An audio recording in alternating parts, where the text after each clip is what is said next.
बिस्मिल्लाहिर्रहमानिर्रहीम। अस्सलामु अलैकुम वरहमतुल्लाहि वबरकातुहू।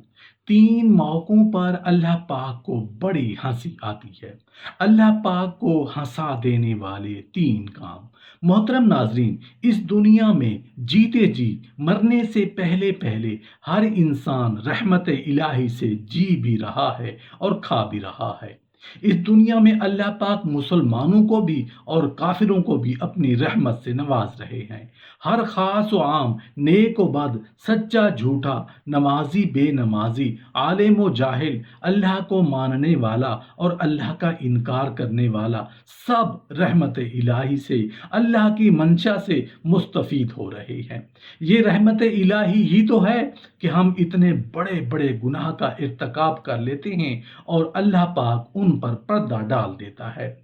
गुनाहों के बावजूद भी अल्लाह हम पर और काफिरों पर रहमतों की बारिश मुसलसल मुख्तलिफ अंदाज में निछावर फरमा रहा है। लेकिन मौत के बाद ये रहमत इलाही सिर्फ उन लोगों पर निछावर होगी जो अल्लाह के पसंदीदा लोग होंगे। मोहतरम नाजरीन, एक हदीस है जिसका मफहूम कुछ इस तरह है कि कुछ बातें ऐसी हैं जिनसे अल्लाह पाक को हंसी आती है, जैसी हंसी उसकी शान के मुनासिब है।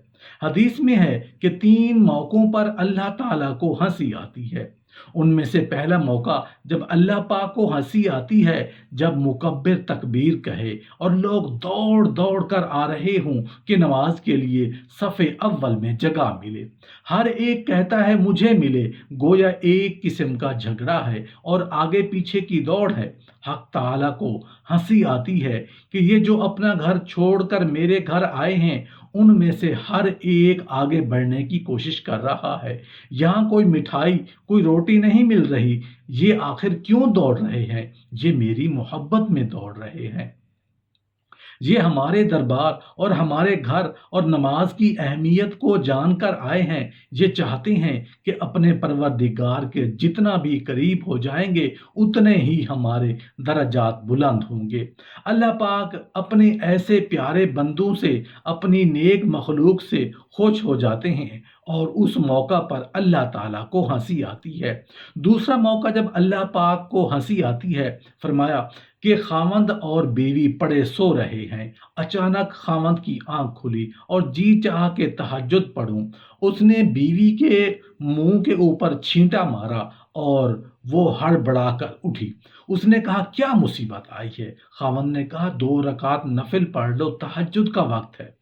हक ताला को हंसी आती है कि ये उसकी महबूबा है, उसके पास लेटी है, आराम से मीठी नींद सो रही थी, एकदम घबरा के उठी कि बारिश तो नहीं आ गई। खामंद ने कहा, बारिश तो नहीं आई, मगर 2 रकात पढ़ लो। तो ये आगे से कहती है, मैं शुक्रिया अदा करती हूँ कि मुझे 2 रकात पढ़ने की तौफीक हो गई। उसने भी खड़े होकर 2 रकातें पढ़ी, या बीवी ने खामंद के मुंह पर छींटा मार दिया और हड़बड़ा के उठा, तो ये मौका भी अल्लाह ताला की हंसी का होता है, क्योंकि ये तीनों चीज़ें दराजात के बुलंद होने का बायस हैं और अल्लाह की इंतहाई रज़ा का वक्त है। इस वास्ते उसको हंसी से ताबीर किया गया। तो ये जो फरमाया गया कि जब रात तन्हाई में गुजारते हैं तो कभी सजदा रुकू में और कभी तिलावत में, उस पर हक ताला को हंसी आती है कि कोई देखने वाला नहीं। किसी को यूं नहीं कह सकते कि देखो मैं बड़ा आबिद जाहिद हूँ। किसी को दिखलाने के लिए नहीं उठा, सिर्फ मुझे दिखलाने और मेरी रजा के लिए उठा है। मैं करीम हूँ, बख्शता हूँ और मगफिरत करता हूँ। तीसरा मौका जब अल्लाह पाक को हंसी आती है, मैदान हज में जब नंगे सर, नंगे पाँव, गर्द पड़ा हो, बाल बिखरे हों, नाखून बढ़े हुए हों, न खुशबू और न जीनत, और लब्बैक लब्बैक कहते हुए बंदे फिर रहे हैं। हक ताला को उस मौका पर हंसी आती है कि क्या चीज़ उनके घरों से निकाल कर लाई है। बीवी बच्चे छोड़े, वतन छोड़ा, आखिर ये क्यों फ़कीरों की तरह बेवतन हुए हैं? मेरी मोहब्बत में ही तो फिर रहे हैं। हक ताला हंसते हैं और मलाइका से कहते हैं कि तुम्हें गवाह करता हूँ, मैं उन सब की मगफिरत की। ये मेरी मोहब्बत में घर बार, बीवी बच्चों को छोड़कर आए हैं। मैं करीम हूँ, ये नहीं हो सकता कि ये घर बार छोड़ें और मैं तवज्जो ना करूँ। मैंने उन सब की मगफिरत की तो खुश होकर مغفرت فرماتے ہیں، اس خوشی کو ہنسی سے تعبیر کیا گیا ہے۔ حج کی فرضیت کی شرائط: حج فرض ہونے کی درج ذیل شرطیں ہیں، جب تک وہ نہ پائی جائیں حج فرض نہیں ہوتا۔ اسلام حج صرف مسلمان ہی کر سکتا ہے اگر استطاعت تھی، مگر مسلمان نے حج نہ کیا، پھر فقیر ہو گیا، تب بھی اس پر حج کا فرض باقی رہے گا۔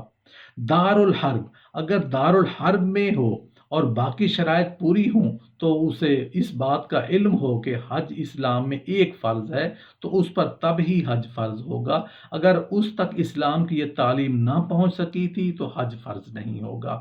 بلوغت: حج صرف بالغ پر فرض ہوتا ہے، نابالغ اگر صاحب مال ہے تب بھی بالغ ہونے پر ہی حج فرض ہوگا۔ اگر بلوغت سے قبل حج کر بھی لیا تو اس کا حج صحیح ہے، مگر یہ نفلی حج گنا جائے گا، لیکن بالغ ہونے کے بعد اسے فرض حج ادا کرنا ہوتا ہے۔ عقل: صرف عاقل پر ہی حج فرض ہوتا ہے، مجنون پر نہیں۔ آزاد غلام یا باندی پر حج فرض نہیں، اور اگر وہ حج کرے تو اسے نفلی حج گنا جائے گا۔ اگر مالک نے آزاد کر دیا، اب اگر اس کے پاس حج کے جملہ شرائط پائی جائیں تو اس پر حج فرض ہو جائے گا، کیونکہ اب وہ آزاد ہے۔ سفر حج میں وفات کا اجر: رسول اللہ صلی اللہ علیہ وآلہ وسلم نے فرمایا، جو شخص حج کرنے کے لیے نکلا اور فوت ہو گیا تو اس کے لیے روز قیامت تک حج کرنے والے کا اجر لکھ دیا جاتا ہے۔ جو عمرہ کرنے کے لیے روانہ ہوا اور فوت ہو گیا تو اس کے لیے روز قیامت تک عمرہ کرنے والے کا اجر لکھ دیا جاتا ہے۔ اور جو شخص جہاد کے لیے نکلا اور فوت ہو گیا تو اس کے لیے روز قیامت تک جہاد کرنے والے کا اجر لکھ دیا جاتا ہے۔ ذی الحجہ کے مقبول دن اور راتیں: ہر رات کا قیام شب قدر کے برابر۔ ابو ہریرہ رضی اللہ عنہ بیان کرتے ہیں کہ رسول اللہ صلی اللہ علیہ وآلہ وسلم نے ارشاد فرمایا، دونوں میں سے کسی دن میں بھی بندے کا عبادت کرنا اللہ تعالیٰ کو اتنا محبوب نہیں جتنا عشرہ ذی الحجہ میں اللہ کا محبوب ہے۔ عشرہ کے دن ہر دن کا روزہ سال بھر کے روزوں کے برابر ہے، اور اس کی ہر رات کا قیام شب قدر کے قیام کے برابر ہے۔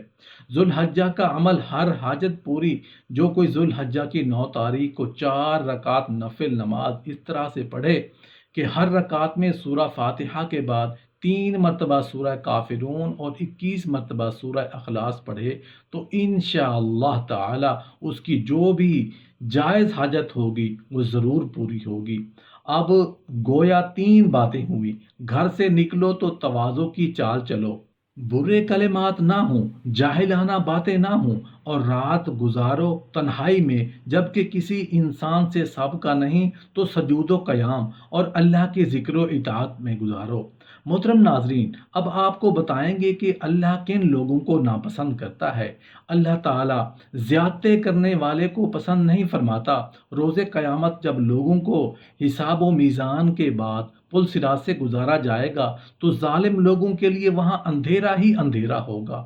حضرت ابن عمر رضی اللہ عنہ سے مروی ہے کہ رسول اللہ صلی اللہ علیہ وآلہ وسلم نے فرمایا، ظلم قیامت کے دن اندھیرے ہوں گے، جبکہ مومن کو اس وقت ان کے اعمال کے مطابق نور عطا کیا جائے گا، اور ساتھ روشنی کے اضافے کے لیے وہ دعائیں کریں گے، اے ہمارے پروردگار، ہمارا نور آخر تک قائم رکھ، ہمیں بخش دے، بے شک تو ہر چیز پر قادر ہے۔